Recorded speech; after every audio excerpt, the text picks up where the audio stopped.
رات کا سناٹا، مدینہ کے کنارے ہوا میں ریت گھوم رہی ہے، چاند بادلوں میں چھپا ہے۔ ایک خاموش گھر کے اندر ایک آدمی بیٹھا ہے، لبید بن عاصم۔ محمد، ہر زبان پر اب بس انہی کا نام ہے، ہر دل انہی کی طرف جھک رہا ہے۔ کون ہے وہ جو ہمارے جادو، ہماری چالیں سب مٹا گئے؟ کبھی ہم سے علم مانگا جاتا تھا، اب سب انہی کی طرف دوڑتے ہیں۔ اب میں دیکھتا ہوں کیسے یہ نور برقرار رہتا ہے۔ آج میں دیکھتا ہوں کیا ان کا رب انہیں مجھ سے بھی بچا لے گا۔ وہ دھیرے دھیرے ایک ڈبہ کھولتا ہے، اندر کنگھی اور کچھ ٹوٹے ہوئے بال رکھے ہیں۔ اس کی نظر ان بالوں پر ٹھہر جاتی ہے۔ ان سے ہی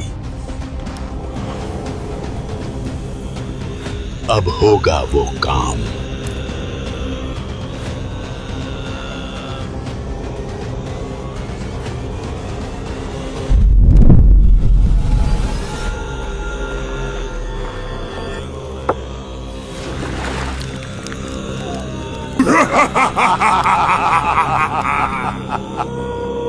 مدینہ کی فضا پرسکون تھی، لیکن نبی اکرم صلی اللہ علیہ وسلم کی صحت کچھ غیر معمولی تھی۔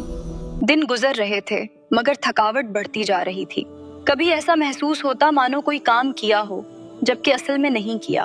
حضرت عائشہ رضی اللہ عنہا فرماتی ہیں، رسول اللہ صلی اللہ علیہ وسلم کو احساس ہوتا تھا کہ کچھ اثر ہے، کوئی نظر نہ آنے والی طاقت کام کر رہی ہے۔ یہ وہ وقت تھا جب اللہ تعالیٰ نے اپنے حبیب محمد مصطفیٰ صلی اللہ علیہ وسلم کو ایک آزمائش سے گزارا۔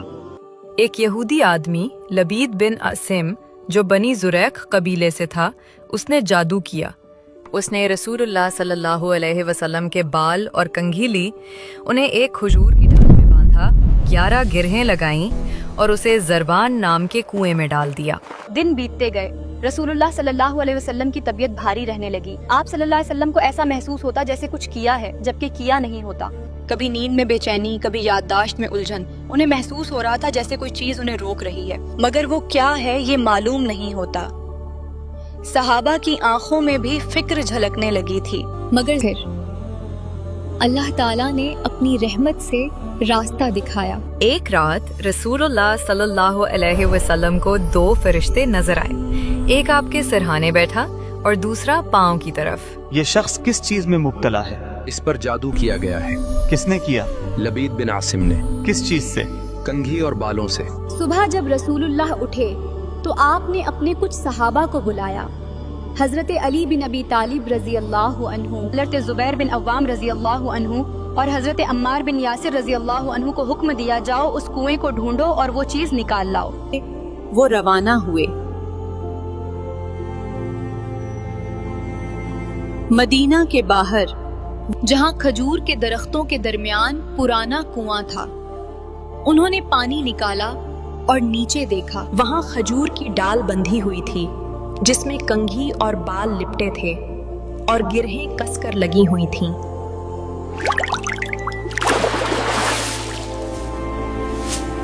جب صحابہ وہ چیز لے کر آئے، رسول اللہ صلی اللہ علیہ وسلم نے اللہ تعالیٰ کی پناہ مانگی۔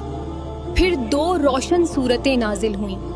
بسم اللہ الرحمن الرحیم۔ قل اعوذ برب الفلق۔ بسم اللہ الرحمن الرحیم۔ قل اعوذ برب الناس۔ جب اللہ کے رسول صلی اللہ علیہ وسلم نے سورہ فلق کی تلاوت شروع کی تو ہر آیت کے ساتھ ایک گرہ کھل جاتی تھی۔ بسم اللہ الرحمن الرحیم۔ قل اعوذ برب الفلق، میں صبح کے رب کی پناہ مانگتا ہوں، من شر ما خلق، ہر اس چیز کی برائی سے جو اس نے پیدا کی، ومن شر غاسق اذا وقب، اندھیرے کی برائی سے جب وہ چھا جائے، ومن شر النفاثات فی العقد، گرہوں میں پھونک مارنے والی عورتوں کی برائی سے، ومن شر حاسد اذا حسد، اور حسد کرنے والے کی برائی سے جب وہ حسد کرے۔ پھر آپ نے سورہ الناس کی تلاوت کی۔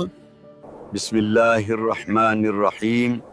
قل اعوذ برب الناس مالک الناس الہ الناس، کہہ دو میں لوگوں کے رب کی پناہ مانگتا ہوں،